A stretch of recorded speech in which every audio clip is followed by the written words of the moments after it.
নমস্কাৰ ছাত্ৰ-ছাত্ৰীসকল, আমি আজি পাৰ্ট 1 বুজাইছিলো।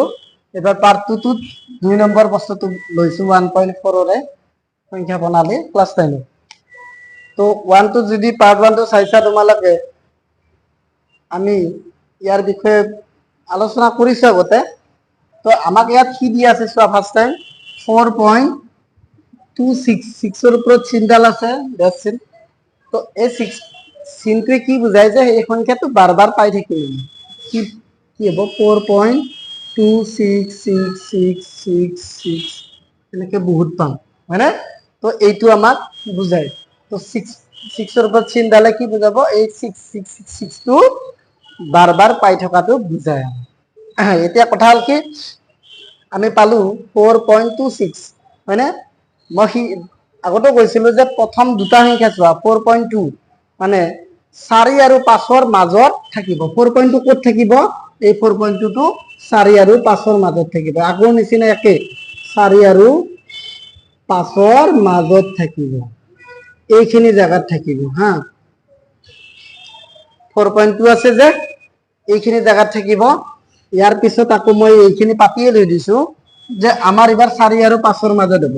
4 ষ্টাৰ্টিং 4.1 4.2 4.3 4.4 4.5 4.6 4.7 4.8 4.9 আৰু এটাকে লেখা 9ৰ পিছত তুমি 5 লিখিবা।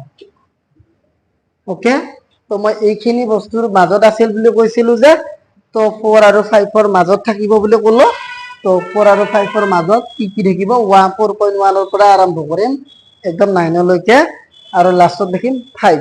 এতিয়া আমাৰ 4.2 আছিলে, 4.2 থাকা হলে কি হ'ব? এইটো হ'ব, হয়নে? তো তোৰ পিছত কি আছিল? 6 আছিলে। তোৰ পিছত 6 থাকা হলে মানে 4.2কে বেছি আছে। তো বেছিখিনি কাৰ মাজত থাকিব? 4.2 আৰু 4.3 ৰ মাজত থাকিব।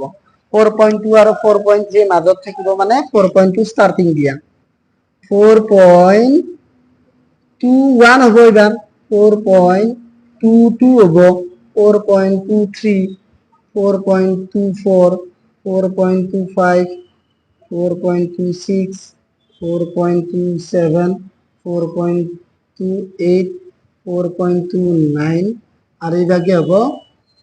আমাৰ 4.3 আছিলে, তো 4.3 মানে 4.2 আৰু 4.3 মাজত হ'ব কি হ'ব? 4.26 আছে না, তো 264 আছে চোৱা, এইটো 4.26 আৰু 26 থাকা হলে পিছফালে আৰু 6 আছে, মানে 4.26তকৈ বেছি আছে। তো কিমান বেছি আছে? যিখিনি বেছি আছে 4.27ৰ মাজতে আছে, গতিকে এই এৰিয়াখিনিতে থাকিব। মই এইবাৰ আকৌ 4.27 আৰু 4.26ৰ মাজত লিখিম।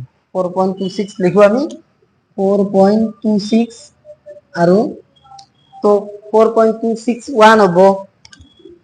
4.261 ওপৰত দেখি লিখো মই, 4.262 লিখো, 4.263 লিখিম, 4.264 4.265 4.266 4.267 4.268 4.269 আৰু এইটো হ'ব 9ৰ পিছত কি আছিল? 4.27ৰ মাজত আছিলে, 4.26 4.27। তো ষ্টাৰ্টিং হৈছে 4.26ৰ পৰাই, 4.261 ৰ পৰাই 9 লৈকে হ'ল। তাৰপিছত আমি কি লিখিম? 4.27 লিখিম, কাৰণ এই দুটাৰ মাজতে পাইছিলাম। তো আমাক কি উলিয়াব দিছিলে? 4.266 দিছিলে। তো 4.26 এইটো হয়নে আমাৰ? আৰু আমাক ইয়াত লিখিছিল যে চতুৰ্থ দশমিক স্থানলৈকে, তো দশমিক স্থান কিমানলৈকে? চতুৰ্থলৈকে নিম, গতিকে এইটো হ'ব আমাৰ চতুৰ্থ দশমিক স্থান। তো আমি এনেকে দশমিকৰ স্থানটো চতুৰ্থলৈকে নিম, আৰু নিব পাৰো ইচ্ছা কৰিলে পিছলৈকে নিলিখিব পাৰো, কাৰণ এবাৰ হলে হ'ব 4.266 ৰ পৰা 4.267 তালৈকে হ'ব গতিকে আমি ইমান নকৰো এইটোৱে উলিয়াবলগীয়া আমাৰ সংখ্যা ৰাখা গতিকে এইখিনি আমাৰ এইটোৱে উলিয়াবলগীয়া লগা সংখ্যা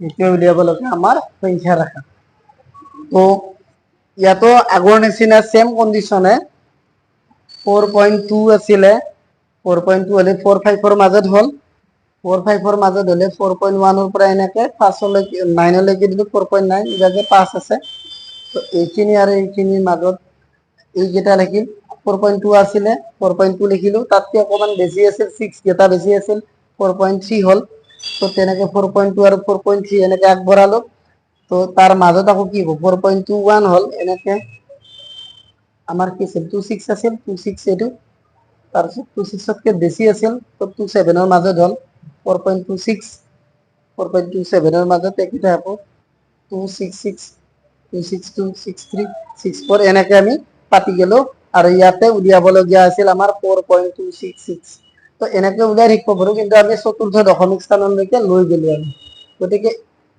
ইয়াৰ পিছলৈকে যদি দিয়ে তেতিয়া তুমি নিব পাৰো নো প্ৰব্লেম তো এইটোৱে আছিল আমাৰ আজিৰ অনুগুণনী 1.4 ৰ 2 নম্বৰ কুৱেশ্যনৰ এনসাৰ তো এইখিনিয়ে কৈ মই আজি ভিডিঅ'টো সামৰিছো ধন্যবাদ